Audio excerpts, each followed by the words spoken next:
Bonsoir à tous, très heureuse de vous retrouver ce mercredi avec au sommaire. Comment s'améliorer le quotidien des habitants dans le Morono? Le président Alassane Ouattara est en visite d'État dans la région. Une visite de 4 jours avec un premier stop à Bongouano ce mercredi. Des employés du géant français Carrefour en grève ce matin. Plusieurs supermarchés de la capitale sont touchés. Ils dénoncent leurs conditions de travail et la précarité de leur salaire. Et puis, inondation meurtrière et dévastatrice au Sénégal. Les habitants sont en colère. Ils blâment l'inaction du gouvernement face à ces catastrophes récurrentes à chaque saison des pluies. Non à la traite négrière moderne, c'est ce qu'on pouvait lire entre autres ce matin sur les pancartes des manifestants devant les supermarchés Carrefour. Depuis ce mercredi, certains employés du géant français sont en grève. Ils dénoncent leurs conditions de travail et la précarité de leur salaire. Pierre Dipomélin, il y travaille. Ils sont environ 800 employés de CFAO Retail, repartis sur l'ensemble des galeries commerciales que sont Place Marcory et Palmeraie, Carrefour Market de Cosmos à Yopougon-Keneya et Supéco à Yopougon-Niangon. Pancarte en main, ces travailleurs dans la grande distribution dénoncent une exploitation et des salaires dits de misère. Donc ça fait pratiquement 5 ans que nous travaillons et pendant 5 ans, les salaires n'ont pas augmenté. Les salaires restaient les mêmes. Les collaborateurs n'ont pas avancé et on souhaite aujourd'hui qu'il y ait des réévaluations salariales. La mutuelle également est au compte de l'employeur et on trouve que ce n'est pas normal. On souhaite que les employés puissent prendre la mutuelle pour gérer cette mutuelle-là. Parce que nulle part il n'est écrit que c'est l'employé qui doit gérer, qui doit gérer la mutuelle. Malgré nous payons mal, ils mettent une pression sur les employés en disant que si tu ne travailles pas, nous on s'en fout, on a des milliers de CV que si vous faites, on va vous renvoyer. Vous allez trouver un employé qui est chef d'équipe, je prends un exemple, qui a peut-être 150 000 à Palmeraie et vous allez prendre un employé qui est à Marcory, qui est de chef d'équipe aussi, qui a 250 000. Et on a vu ces informations-là.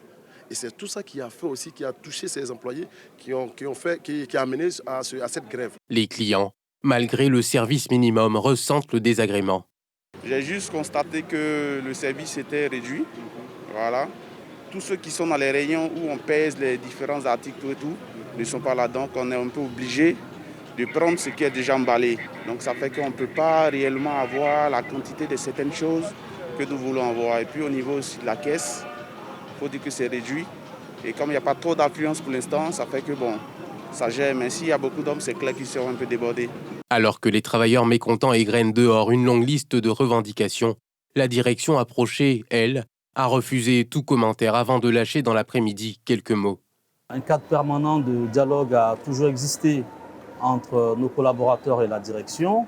Nous continuons de rester mobilisés dans ce cadre-là pour trouver des solutions. Pourtant, le cadre de concertation évoqué n'a donné aucun résultat selon les grévistes qui projettent de reconduire le mouvement si rien n'est fait durant ces 3 jours d'arrêt de travail. On a créé un comité de discussion pour pouvoir revoir tous ces points que nous avons déposés comme revendications. Ils n'ont pas pris nos revendications en compte. Carrefour, la deuxième grande enseigne de la distribution après Leclerc, s'est implantée en Côte d'Ivoire depuis 2015. Après le succès de Place Marcory, des hypermarchés de proximité ont vu le jour à travers plusieurs communes d'Abidjan. Une innovation dans la gestion de l'état civil dans la commune de Port-Bouët. Le conseil municipal vient d'intégrer de nouvelles dispositions, dont la mise sur pied d'un système de gestion des files d'attente et l'ouverture d'un bureau annexe. Le but étant de désengorger les files d'attente et de traitement des demandes de documents. Nadja Edjar, Fulgence Kissidou.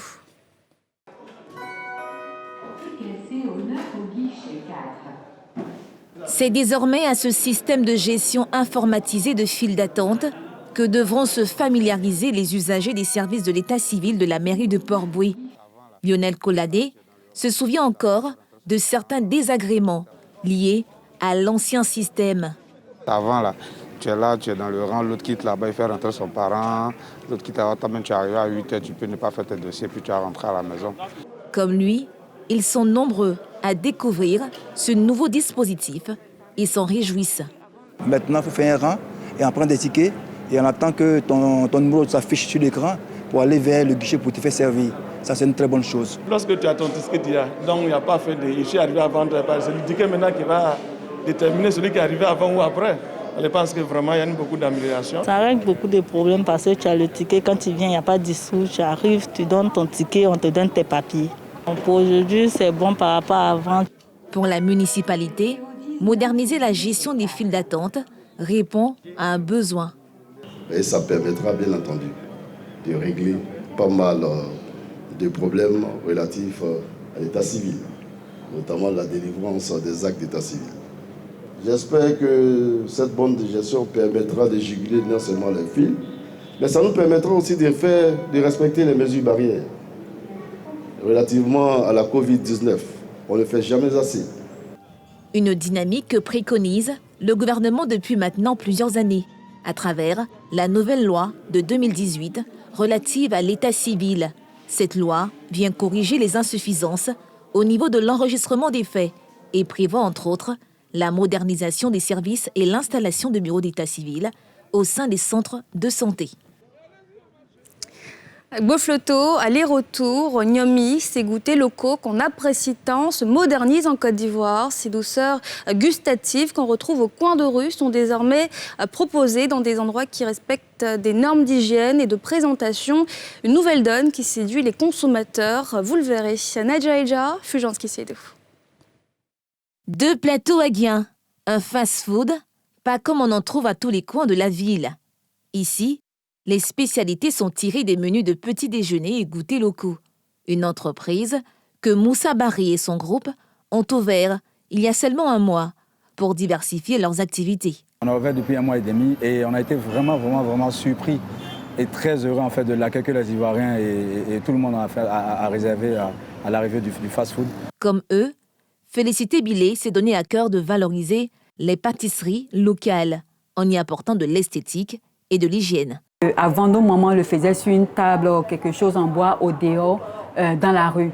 Et les mouches passaient, la poussière. Mais ici, vous voyez qu'on a une table en inox sur laquelle on fait les pâtons, tout comme on peut faire sur cette petite table, mais dans un cadre quand même à l'abri de certains regards, à l'abri de la poussière. Il y a beaucoup de personnes qui aiment ça, mais qui ne trouvent pas forcément dans leur quartier ou bien qui n'ont pas le temps de s'arrêter en bordure de route pour acheter ou qui, encore pour des problèmes d'hygiène, se disent que bon, est-ce que c'est vraiment intéressant? Donc nous, c'est à ces personnes-là qu'on s'adresse. Outre les pâtisseries, Félicité diversifie son offre. Son circuit de commercialisation, à l'instar des autres entrepreneurs investis dans ce business, la consommation sur place et la livraison à domicile. Nous avons décidé de faire une pâtisserie à l'ancienne, c'est-à-dire une pâtisserie qui ramène dans le présent tout ce que nous avons mangé, tout ce que nous avions de local comme pâtisserie, c'est-à-dire les beaux flottants, comme on le dit en bon français, les gâteaux au coco. On essaie de tout rassembler à un lieu. C'est ça en fait qui fait notre particularité. Un concept qui séduit la clientèle, qui retrouve dans ces pâtisseries un souvenir d'enfant. Généralement, quand on voit les dames en train de faire ça au bord des routes, et puis bon, on voit un cadre comme ça où on peut s'asseoir tranquillement. Voilà, pour manger quelque chose, c'est bon. C'est des mecs qui ont bercé nous, notre enfance, notre jeunesse. Donc, on est heureux de retrouver ça là. Comme on dit, jaune, aller-retour, et puis Bofloto. Quand on allait à l'école tout petit, c'est ce qu'on mangeait. Donc aujourd'hui, on retrouve ça aujourd'hui. Donc on vient prendre, on quitte les bureaux, on vient prendre ça pour le goûter de 16h. Ça fait du bien. Le business des fast-foods africains est encore récent, mais ses patrons d'entreprise y croient. À l'étranger, au Sénégal, la colère des populations suite aux récentes inondations meurtrières et dévastatrices. Les Sénégalais dénoncent l'inaction du gouvernement face à ces événements récurrents à chaque saison des pluies. Salif Yalekwe. Les autorités sénégalaises font l'objet de vives critiques après des pluies exceptionnelles qui ont provoqué des inondations dévastatrices avec au moins 6 morts. À Keur Massar, un quartier en périphérie de Dakar particulièrement touché, les habitants dénoncent le manque de canalisation et de conduits d'évacuation. Donc les maisons sont inondées. Voilà, bon, il y a des familles qui ont quitté leur maison pour aller se réfugier dans les écoles. Donc vraiment, c'est une situation très difficile que nous vivons actuellement. Parce que ici, bon, c'est la HLM. Bon, on a payé, chaque famille a payé pour son assainissement. Mais malheureusement, on n'a pas de canalisation. Des inondations qui se répètent chaque année sans solution de la part des autorités, d'où leur ras-le-bol. Depuis 2012, bon, l'État est là, il vient, il nous promet. Mais malheureusement, bon, nous n'avons pas encore de canalisation. C'est pourquoi vous voyez l'eau. L'eau ne peut pas sortir. On a fait des manifestations, on a tout fait pour que l'État nous entende, pour qu'il nous vienne nous aider, pour nous faire des canalisations. Vraiment, c'est... Chaque année, l'eau monte. Chaque année, l'eau progresse. Ça fait presque 2 ans qu'on vit la même situation. Le chef de l'État sénégalais, Macky Sall, a annoncé mardi soir un budget d'urgence de 10 milliards de francs CFA suite à ces inondations dévastatrices. D'autres pays de la sous-région sont également touchés par ces fortes précipitations, notamment le Burkina Faso, le Mali ou encore le Niger, avec près de 60 morts et plus de 34 000 habitations détruites à Niamey, la capitale. Il est devenu le symbole du combat pour la liberté de la presse, condamné à 3 ans de prison ferme en Algérie pour incitation à attroupement non armé et atteinte à l'unité nationale. Le journaliste Khaled Drareni bénéficie d'une très forte mobilisation nationale et internationale pour exiger sa libération. Hier mardi, son procès en appel a débuté dans la capitale Alger. Yéli Traoré. Gilles Boulot, Anne-Claire Coudray, Laurent Delahousse, Harry Roselmark, Bernard de la Villardière ou Daphné Burki. Une dizaine de journalistes vedettes français se sont rassemblés devant l'ambassade d'Algérie à Paris à l'appel de Reporters sans frontières RSF, dont des militants ont brandi portraits et pancartes clamant Free Khaled et We Are Khaled. La sévérité de la sentence a choqué ses confrères au-delà même de l'Algérie et suscité de vives protestations des défenseurs des droits de la presse et de la protection des journalistes. Soutenir Khaled, c'est soutenir la liberté de la presse qui est menacée dans bien des pays et qui, encore une fois, est tellement dangereuse pour les dictatures que ça se traduit par des peines de prison lourdes. Et c'est là qu'on sent combien, effectivement, ça fait peur à ces régimes-là et combien c'est essentiel de la défendre, cette liberté de la presse. Cette réalité, on est là et on a suivi bien évidemment ce mouvement, le Irak, depuis... pendant des mois et des mois. Aujourd'hui, la crise sanitaire l'a mis entre parenthèses. Il ne faudrait pas que le pouvoir algérien profite de cette crise sanitaire pour justement tenter de l'étouffer. Moi, je n'y crois pas, mais il faut toujours être humble par rapport à tout ça et être prudent, être vigilant. L'avocat du journaliste incarcéré se dit optimiste sur l'issue du procès de son client. Je l'ai vu, Khaled Drareni, il y a 2 jours de ça. Il a le moral, il est confiant, il considère qu'il a fait son travail de journaliste, il n'a pas commis de délit puni par le code pénal algérien. Et moi aussi, en tant qu'avocat, je suis optimiste. Si la Cour d'Alger va appliquer la loi, ils ne peuvent que prononcer sa relaxe. Khaled Drareni, 40 ans, est le directeur du site d'information Kabash Tribune et correspondant en Algérie pour la chaîne francophone TV5 Monde et pour Reporters sans frontières RSF. Incarcéré depuis le 29 mars, il a été condamné le 10 août à 3 ans d'emprisonnement et à une lourde amende pour une incitation à attroupement non armé et atteinte à l'unité nationale. Son procès en appel s'est ouvert ce matin.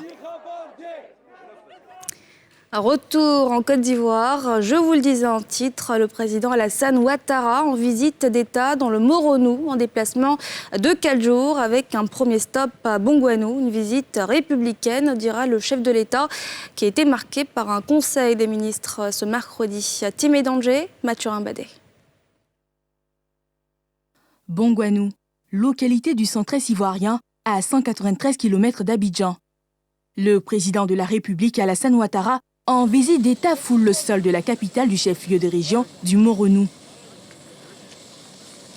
Derrière cette forte mobilisation, la reconnaissance des Agni Morofoué à l'hôte de marque qui a mis depuis 2012 le Moronou sur les rails du développement avec son érection en région.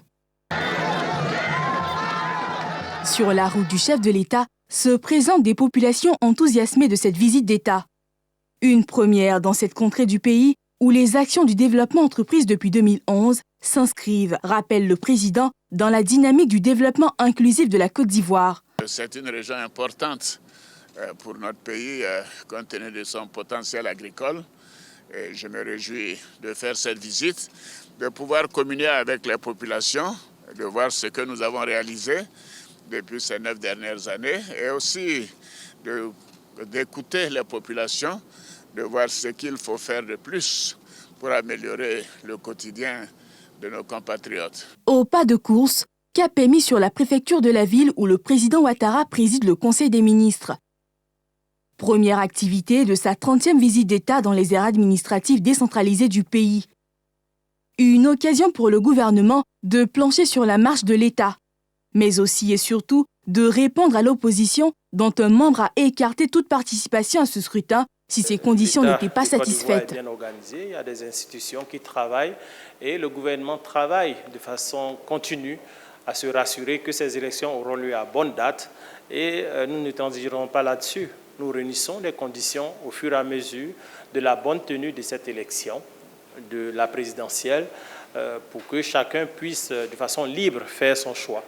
La démocratie ne peut pas faire l'économie d'une élection. Les voies, parallèles pour accéder au pouvoir, ça c'est fini, c'était le passé. Il faut que les uns et les autres reviennent à la réalité. Et la réalité, c'est présenter son programme de gouvernance politique aux populations. C'est sur ça que les populations les attendent. Donc tout autre débat n'est que distraction. Sidi Touré s'est par ailleurs dit outré des amalgames faites autour de la visite d'État dans le Moronou. Faire observer une visite d'État a un caractère républicain et non un caractère partisan. Et une visite d'État a pour vocation d'apporter le développement aux populations dans leur globalité, dans leur diversité. Et ce n'est pas pour apporter le développement à un camp sur l'autre. Donc il faudrait que les uns et les autres comprennent la démarche et c'est ainsi que nous apprécions fortement l'implication du président de la région, qui est d'ailleurs M. Pascal Affi-N'Guessan, le président du FPI, qui s'est pleinement investi. Et d'ailleurs, d'autres cadres du PDCI originaires de cette région, tout le monde s'est impliqué pour le bon succès de cette visite d'État. Saluons l'esprit républicain des populations et des cadres de l'opposition native du Moronou, dont Pascal Affi-N'Guessan, qui en est le président du conseil régional. Sidi Touré a réitéré l'engagement du gouvernement de poursuivre ses actions et efforts pour aider cette région à rattraper le retard accusé du fait de son rattachement pendant plusieurs décennies au ONZI. Sur l'ensemble de tous ces différents chantiers et de bien d'autres, le chef de l'État a instruit les ministres sectoriels à l'effet d'accélérer les investissements pour la renaissance de cette région qui fut, il faut le relever, un pôle très important de la boucle du cacao. Le gouvernement, à en croire son porte-parole, reste engagé. Le premier chantier sur l'agenda de la visite d'État, la mise sous tension de Nana Aswakro, une localité rurale où, à terme du Conseil des ministres, l'architecte de l'émergence du pays prend la route. Et c'est la fin de ce journal. Merci de l'avoir suivi. Restez avec nous pour la suite de nos programmes et on se retrouve demain. Excellente soirée à tous.